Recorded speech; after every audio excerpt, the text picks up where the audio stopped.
Hello বন্ধুরা, আসসালামু আলাইকুম। ৭৪ বছর বয়সী এই চাচার নাম খলিল। সক্ষম দুই ছেলে থাকা সত্ত্বেও ভিক্ষাই যেন তার বেঁচে থাকার একমাত্র অবলম্বন। হ্যাঁ প্রিয় বন্ধুরা, আজকে আমরা সেটাই জানতে চলেছি।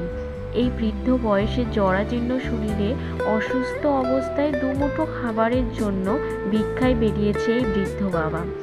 অথচ দুই ছেলে নিজেদের মতো পরিবার নিয়ে সুখেই আছেন। এদিকে বৃদ্ধ অসুস্থ বাবা যদি ভিক্ষা না করেন তাহলে তাকে অনাহারে থাকতে হয়।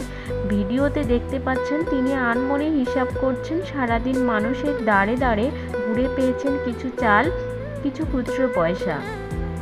তাকে দেখে মনে হচ্ছে এই খুচরো কটা পয়সা আর এতটুকু চালই যেন তাকে স্বস্তি দিয়েছে।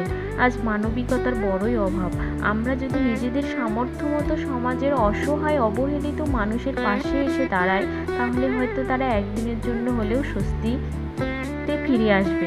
হ্যাঁ বন্ধুরা, তাকে জিজ্ঞেস করার পর সে আনমনে হয়ে এই প্রশ্নগুলোর উত্তর দেয়, এমনকি বলে যে তার নাম খলিল এবং তার ছেলেও আছে।